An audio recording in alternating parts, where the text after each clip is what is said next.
तो नमस्कार सभी को। मैं डॉक्टर स्वप्निल पटेल, निर्देशक सर्जिकल ऑन्कोलॉजिस्ट, उपकार hospital and cancer institute, Sundarpur, Varanasi. इस शॉर्ट वीडियो में मैं कुछ मैसेज देना चाहूँगा ब्रेस्ट कैंसर के treatment related and common myths and common information के लिए, एक आम पब्लिक के लिए, उनके बेनिफिट के लिए। तो ब्रेस्ट कैंसर आज की डेट में हमारे समाज में लेडीज़ में होने वाला सबसे कॉमन कैंसर है। ब्रेस्ट कैंसर उन कैंसर में से माना जाता है जिसमें सबसे ज़्यादा एडवांसमेंट हुआ है पिछले 2 दशकों में अगर बोला जाए तो। One of the most advanced जो फील्ड हुआ है वो ब्रेस्ट कैंसर का हुआ है। सबसे ज़्यादा सक्सेस हमें जिसमें मिली है वो ब्रेस्ट कैंसर में मिली है। Surgical innovation, surgical trials, clinical trials, दवाइयाँ, कीमोथेरेपी, इम्यूनोथेरेपी, रेडियोथेरेपी, हर चीज़। मैं जस्ट एक ब्रीफ आइडिया देता हूँ कि कहाँ से ट्रीटमेंट शुरू हुआ था और अभी कहाँ पर है आज की डेट में। ब्रेस्ट कैंसर का ट्रीटमेंट जब 3 दशक पहले जब शुरू हुआ था लेट 90s में, तब उसमें पूरा ब्रेस्ट निकालना, एक रेडिकल मैस्टेक्टमी करना एक आम बात थी। एक्जिला के सेम साइड के सारे लिम्फ नोड्स को निकाल देना एक डिक्टम था कि निकालना ही निकालना है। एंड उसके बाद पेशेंट नॉर्मल लाइफ में जाता था। धीरे धीरे इनोवेशंस आए, कीमोथेरेपी आई, रेडियोथेरेपी आई, आउटकम्स अच्छे होने लग गए।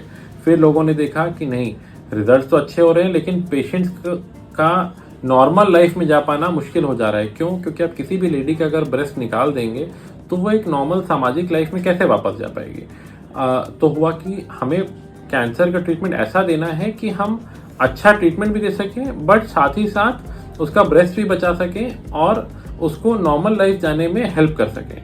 सो फिर प्रचलन आया ब्रेस्ट कंजर्वेशन सर्जरी का, जिसमें ब्रेस्ट बचाकर ब्रेस्ट कैंसर का ट्रीटमेंट करते हैं। ब्रेस्ट बचाने से ये नहीं निष्कर्ष है कि कैंसर का ट्रीटमेंट आधा हो रहा है। कैंसर का ट्रीटमेंट उतना ही हो रहा है बट टेक्निक्स के माध्यम से, सर्जरी, कीमोथेरेपी, रेडियोथेरेपी के माध्यम से आप पेशेंट को एक नॉर्मल लाइफ में जाने में पहले और हेल्प कर रहे हैं, एक नॉर्मल सोशल लाइफ में जाने में। फिर इसमें हेल्प और कैसे हुआ? प्लास्टिक सर्जरी के इनोवेशन से कि कैंसर निकालने के बाद ऐसे टेक्निक से ब्रेस्ट को वापस बनाना जिससे कॉस्मेटिक रिजल्ट बहुत अच्छा हो। धीरे धीरे और इनोवेशंस आए, अच्छी अच्छी दवाइयाँ आई, अच्छी अच्छी हार्मोनल थेरेपी आई, बहुत सारे मॉलिक्यूलर टेस्टिंग आए, जेनेटिक टेस्टिंग आए। जैसे बहुत पेपर में पढ़ा होगा एंजेलिना जॉली के बारे में, जब बहुत न्यूज़ फेमस हुई थी कि उनको जेनेटिक प्रीडिस्पोजिशन था ब्रेस्ट कैंसर होने का, जिसके वजह से उनको अपने दोनों ब्रेस्ट निकालने पड़े।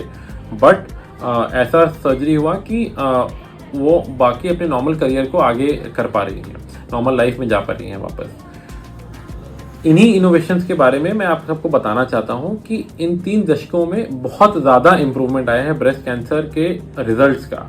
आज के डेट में ब्रेस्ट कैंसर पूरी तरीके से ट्रीटेबल है। स्टेज 1, 2, 3, छोटा, थोड़ा और बड़ा और अगल बगल के लिम्फ नोड्स में फैला हुआ, ये तीनों स्टेजेस का ब्रेस्ट कैंसर कंप्लीटली क्यूरेबल होता है। इवन चौथे स्टेज का ब्रेस्ट कैंसर जो कुछ जगहों पे फैला हो उसको भी पूरी तरीके से ट्रीट किया जा सकता है। ब्रेस्ट कैंसर के ट्रीटमेंट का जो डिक्टम होता है ट्रिपल असेसमेंट, कि अगर किसी को कुछ गांठ हुआ है ब्रेस्ट में तो कैसे उसका उपचार किया जाए, कैसे पता लगाया जाए ये कैंसर है या नहीं है, उसको ट्रिपल असेसमेंट बोलते हैं। ट्रिपल असेसमेंट में होता है सबसे पहला एक अच्छे क्लिनिशियन से उसकी जांच कराना, क्लिनिकल एग्जामिनेशन कराना। सेकेंड चीज़ आता है उसके बाद उसका अल्ट्रासाउंड या मैमोग्राफी कराना। और तीसरा चीज़ जो आता है वो होता है उसका बायोप्सी कराना। जी हाँ, बायोप्सी कराना उसका बहुत इम्पॉर्टेंट पार्ट होता है। ये जो समाज में मिसकंसेप्शन फैला हुआ है, मिथ फैला हुआ है कि बायोप्सी कराने से कैंसर फैल जाता है, एकदम गलत है। बिना बायोप्सी के अगर कोई आपका ट्रीटमेंट कर रहा है तो वो गलत है, इवन मेडिको लीगली गलत है, कानूनी तरीके से गलत है, क्योंकि वो डिक्टम है। ब्रेस्ट कैंसर पे जब हम बायोप्सी करते हैं तो हम पता लगाते हैं किस तरह का मॉलिक्यूलर टाइप का ब्रेस्ट कैंसर है। 4 प्रिडोमिनेंट तरीके के ब्रेस्ट कैंसर्स होते हैं, उसमें से किस तरीके का है। कुछ जो हार्मोन पॉजिटिव कैंसर्स होते हैं, साइंटिफिक लैंग्वेज में लुमिनल ए और लुमिनल बी कैंसर्स होते हैं, सर्जरी को ज़्यादा अच्छा रिस्पॉन्ड करते हैं, कीमोथेरेपी को कम रिस्पॉन्ड करते हैं। तो उसमें शायद अगर छोटा कैंसर हो तो पहले सर्जरी की जाती है, बाद में कीमोथेरेपी दी जाती है, रेडियोथेरेपी दी जाती है। बाकी जो और कैंसर्स होते हैं जैसे ट्रिपल नेगेटिव ब्रेस्ट कैंसर्स या HER2 negative HER2 positive breast cancer, इन दोनों वैरायटीज़ में पहले कीमोथेरेपी देने का ज़्यादा रोल है। ब्रेस्ट कैंसर को छोटा करके फिर सर्जरी करना ज़्यादा सही माना जाता है और बाद में रेडियोथेरेपी दिया जाता है। तो ये जानना बहुत ज़रूरी है और इसको जानने के लिए बायोप्सी कराना बहुत अत्यंत आवश्यक है। ब्रेस्ट कैंसर कहाँ फैला हुआ है ये जानने के लिए CT स्कैन या PET स्कैन कराना सर्जरी से पहले बहुत आवश्यक है। अक्सर हम देखते हैं हमारे पास पेशेंट जब आते हैं कहीं पेरिफेरल छोटे क्लिनिक्स एंड ऑल में सर्जरी करा के छोटा मोटा चीरा लगवा के गांठ निकलवा कर जब तक वो हमारे पास आते हैं ना तब तक बीमारी ऑलरेडी लोकल एरिया में फैल चुकी होती है। तो उस समय जो एक अच्छे रिजल्ट की अपॉर्चुनिटी थी वो हमने खो दी ऑलरेडी। तो हमें ये दिमाग में रहना चाहिए जब भी आपको कोई ब्रेस्ट लम्प पैल्पेट हो प्लीज़ इन्हीं ऑर्डर में उसका इन्वेस्टिगेशन कराएं ताकि आप सही डायग्नोसिस तक पहुंचें और आपको सही ट्रीटमेंट ऑफर किया जा सके। और जो इसमें नई इनोवेशन आई है वो है इम्यूनोथेरेपी की। स्पेशली जो खराब कैंसर्स होते हैं जो इंडिया में बहुत कॉमन होता है, triple negative breast cancer younger patient में जो जेनेटिक जिनका होने का कारण ज़्यादा होता है, उन ब्रेस्ट कैंसर्स में अक्सर इम्यूनोथेरेपी बहुत ज़्यादा लाभदायक होता है। आजकल नई दवाई आई है, पिछले साल का ही इनोवेशन है, पेम्ब्रोलिजुमैब के नाम से जो किटरूडा के नाम से मार्केट की जा रही है कंट्री में। उस इम्यूनोथेरेपी को देने से बहुत ही ज़्यादा अच्छा रिस्पांस होता है, मैजिकल रिस्पांस भी बोला जाता है, और उसके बाद सर्जरी की जाती है। उसका कॉस्ट ज़्यादा है, कंपनीज बहुत सारे सपोर्ट प्रोग्राम्स दे रही हैं ताकि आप सही ट्रीटमेंट ले सकें। तो इन सब चीज़ों के बारे में आपको जानकारी होनी चाहिए कि ब्रेस्ट कैंसर जानना ज़रूरी नहीं है, ब्रेस्ट कैंसर किस तरीके का है, किस स्टेज में है, ये जानना बहुत ज़रूरी है ताकि आप सही ट्रीटमेंट ले सकें। और जो इसमें एडवांसमेंट्स आए हैं, जब आप ब्रेस्ट कैंसर सर्जरी कराने जाएं किसी भी ब्रेस्ट कैंसर सर्जन के पास, तो उनसे ये ज़रूर पूछिए कि क्या मेरे ब्रेस्ट बचाया जा सकता है, उसकी पॉसिबिलिटी है या नहीं है सेफ तरीके से। क्या प्लास्टिक सर्जरी करने की आवश्यकता पड़ेगी तो किस तरह की प्लास्टिक सर्जरी करने की ज़रूरत पड़ेगी। जैसे लोकल आसपास से टिश्यू लेके ब्रेस्ट को बनाया जाए, पेट से टिश्यू लेके ब्रेस्ट को बनाया जाए, क्या मुझे ब्रेस्ट इम्प्लांट लगाने की ज़रूरत पड़ेगी। इनमें से कौन सा ऑप्शन मेरे लिए सबसे बेस्ट रहेगा ताकि मैं बाद में फ्यूचर में अपने नॉर्मल लाइफ में वापस जा सकूँ।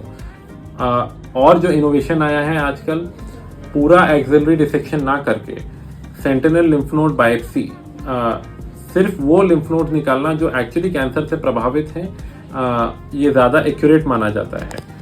प्लास्टिक सर्जन्स की मदद से कुछ टेक्निक्स होती हैं जिसको बोलते हैं लिम्फा, ताकि ब्रेस्ट कैंसर सर्जरी के बाद जो हाथों में सूजन होती है लिम्फीडीमा, उसको कम करने का प्रोसीजर होता है। तो प्लीज़ जब भी आप जाएं अपने ब्रेस्ट कैंसर ट्रीटिंग टीम के पास, उनसे ये सारे इनोवेशंस के बारे में बातें करें कि क्या ये ऑप्शंस अवेलेबल हैं, क्योंकि ये ऑप्शंस आजकल अवेलेबल होना एक ज़रूरी चीज़ है। जब हर जगह अवेलेबल है, US UK में, दिल्ली बॉम्बे में, तो अपने शहर में भी अवेलेबल है। हम लोग रेगुलरली ये सारी सर्विसेज उपकार कैंसर इंस्टीट्यूट में दे रहे हैं। कोशिश कर रहे हैं कि मैक्सिमम से मैक्सिमम लोगों तक ये सारी एडवांस्ड इनोवेशंस, एडवांसमेंट सब पहुंच सके पेशेंट्स तक। इसी नोट पे एक और जो छोटा चीज़ है सर्जरी के टाइम पे या डायग्नोसिस के टाइम पे, वो होता है ब्रेस्ट कैंसर कीमोथेरेपी देने का माध्यम। अक्सर जो कीमोथेरेपी दी जाती है वो हाथ की नसों से दी जाती है, बट कीमोथेरेपी से कई बार वो नसें जल जाती हैं, जिसके कारण पेशेंट्स को बहुत जलन प्रॉब्लम होती है कीमोथेरेपी लेने में। इसके लिए एक नया टेक्निक होता है जो कि काफ़ी टाइम से है, कीमोपोर्ट बोलते हैं, जिसको बहुत सारे कैंसर में यूज़ किया जाता है। सर्जरी करके छोटा सा उसको एक डिवाइस होता है छोटा सा स्किन के नीचे, उसको लगा दिया जाता है, जिससे कीमोथेरेपी लेने में बहुत आसानी हो जाती है और वो इंटायर पेनफुल एक्सपीरियंस जो है वो ख़त्म हो जाता है। तो ये सारे इनोवेशंस हैं जो हुए हैं, जिससे ब्रेस्ट कैंसर ट्रीटमेंट की जर्नी जो है बहुत आसान हो जाती है और एंड रिजल्ट बहुत ही अच्छा हो जाता है। कैंसर कंट्रोल तो एम है ही, उसमें कोई डाउट नहीं है, लेकिन ब्रेस्ट कैंसर ट्रीटमेंट का एम ये भी है कि आप पेशेंट को ट्रीटमेंट के बाद एक लेडी को अपनी नॉर्मल सोशल लाइफ में कितनी जल्दी वापस ले जाने में हेल्प कर सकें। लेडीज़ आज की समाज चेंज हो रहा है, वर्किंग है, उनको अपना करियर भी मैनेज करना है, बच्चे भी मैनेज करने हैं, घर भी मैनेज करना है, तो उसके लिए उनका सेल्फ कॉन्फिडेंस बूस्ट करना, अपलिफ्ट करना बहुत ज़रूरी है। अगर कैंसर ट्रीटमेंट से ऐसा है कि पूरा ब्रेस्ट निकल जाएगा और उनका सेल्फ कॉन्फिडेंस कम हो जाएगा, तो वो इस डायनामिक रोल्स को नहीं निभा पाएंगे अपने घर पे, अपने वर्क पे, अपने बच्चों के बीच में। तो प्लीज़ अपने ब्रेस्ट हेल्थ को लेकर ज़्यादा अवेयर रहें। कुछ भी प्रॉब्लम्स हों गांठ बने, दर्द हो या निपल डिस्चार्ज हो, कुछ भी ऐसी प्रॉब्लम आए तो अपने nearest available breast surgeon, cancer surgeon के पास ज़रूर जाएं। And I will and on a note of screening. हमारे सोसाइटी में, कंट्री में अभी ये अवेलेबल नहीं है एज अ नेशनल गाइडलाइन, लेकिन ब्रेस्ट कैंसर स्क्रीनिंग बाहर के कंट्रीज में, यूएस में, यूके में एक गवर्नमेंट स्पॉन्सर्ड स्कीम की तरह ऑलरेडी चल रहा है, जहां हर अलग अलग गाइडलाइंस हैं। ऑन एन एवरेज हर 45 साल या 50 साल की उम्र के ऊपर की लेडीज का रेगुलर पीरियड पे ब्रेस्ट एग्जामिनेशन कराना बहुत ज़रूरी है। हर 1.5 साल से 2 साल पे ब्रेस्ट का मैमोग्राफी या अल्ट्रासाउंड कराया जाता है, और अगर उसमें कुछ पाया जाता है तो उसकी ट्रीटमेंट करना और किया जाता है। डिफरेंस यही है कि क्योंकि विदेशों में ये सारे टेस्ट हो रहे हैं, तो उनके कैंसर जो पता चल रहे हैं वो बहुत ही अर्ली स्टेज में पता चल रहे हैं, उनके रिजल्ट बहुत ही ज़्यादा अच्छे हैं। हमारी सोसाइटी में अभी इसका ज्ञान कम है, अवेयरनेस कम है, स्क्रीनिंग नहीं हो रही है। अक्सर कैंसर हमें एडवांस स्टेज में मिल रहे हैं एंड उनका ट्रीटमेंट करने के बाद भी इसीलिए रिजल्ट कम अच्छा हो रहा है। तो अच्छे रिजल्ट के लिए कैंसर को अच्छे स्टेज में, अर्ली स्टेज में पकड़ना है। तो थैंक यू।